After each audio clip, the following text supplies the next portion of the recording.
വല്ലാഹി അല്ലാഹുവാണേ സത്യം, ലാ യഗ്ഫിറുല്ലാഹു ലിഫുലാനിൻ, ഒരു വ്യക്തിക്ക് ഞാൻ പുറത്തു കൊടുക്കൂലാന്ന് ആരെങ്കിലും പറഞ്ഞാൽ അവന് അള്ളാഹു പുറത്തു കൊടുക്കൂല.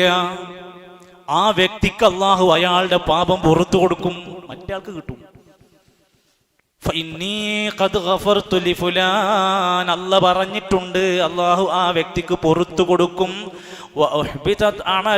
നിന്റെ അമല് ബാത്തിലാവുകയും ചെയ്യും. ചില വാക്കുകൾ മതി നമ്മുടെ എല്ലാം തകരാൻ. വാക്കുകൾ വളരെ ശ്രദ്ധയോടെ നല്ല പോലെ ഉപയോഗിച്ചോളൂ, ഇല്ലെങ്കിൽ ചെയ്തതൊക്കെ പോകുന്നാണ് പഠിപ്പിച്ചത്. റസൂൽ സല്ലല്ലാഹു അലൈഹി വസല്ലം പറയാണ്, അള്ളാഹുവിന്റെ പ്രവാചകന്റെ ഹദീസിൽ കാണുന്നൊരു വാക്ക് കാണാം, എല്ലാ തിങ്കളാഴ്ചയും, എല്ലാ വ്യാഴാഴ്ചയും, എല്ലാ മാസം, എല്ലാ തിങ്കളാഴ്ചയും എല്ലാ വ്യാഴാഴ്ചയും അടിമകൾക്ക് അള്ളാഹു പുറത്തു കൊടുക്കാറുണ്ട്.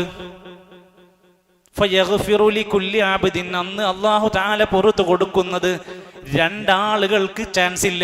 ആരാണത്? ലാ യുശ്രികു ബില്ലാഹി ഷൈഅ, അല്ലാഹുവിൽ ശിർക്ക് വെക്കുന്നവരാണ്. ഞാൻ തുടക്കത്തിൽ വിശദീകരിച്ചിട്ടുണ്ടാകും. അള്ളാഹുവിനെ ഏതെങ്കിലും ഒരു കാരണം കൊണ്ട് ശിർക്ക് വെക്കുന്ന അവസ്ഥ വന്നാൽ അള്ളാഹു വല്ലാത്തവരുടെ പേരിൽ സത്യം ചെയ്യുക, നേർച്ച വഴിപാടുകൾ ചെയ്യുക, ബലികർമ്മങ്ങൾ ചെയ്യുക, അള്ളാഹു വല്ലാത്തവരോട് ഇസ്തിഗാസയും പ്രാർത്ഥനകളും അർപ്പിക്കുക. ഏതെങ്കിലും ശിർക്ക് ചെയ്തു പോകുന്ന മനുഷ്യ, എല്ലാവർക്കും പുറത്തു കിട്ടുമ്പോൾ നിനക്ക് മാപ്പ് കിട്ടൂല.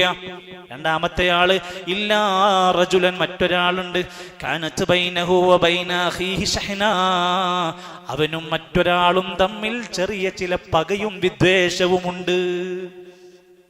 കുടുംബത്തിലോ നാട്ടിലോ പ്രസ്ഥാനത്തിലോ പള്ളിയിലോ ഏതെങ്കിലും ഒരു മനുഷ്യനോട് വെറുപ്പും കൊണ്ടാണോ നിങ്ങൾ ജീവിക്കുന്നത്?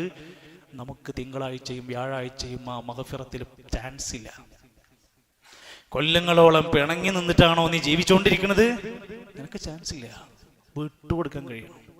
ഒരു നിബന്ധനയും വെക്കാതെ ചെയ്ത ക്രൂരതകളെല്ലാം മറന്ന് നിനക്ക് ജീവിക്കാൻ, നിനക്ക് സ്വർഗം കിട്ടാൻ നീ വിട്ടാൻ കൊടുക്കണം. പകയുമായി വെറുപ്പുമായി ജീവിക്കുന്ന മനുഷ്യന് അന്നേ ദിവസം ചാൻസ് ഇല്ല എന്ന്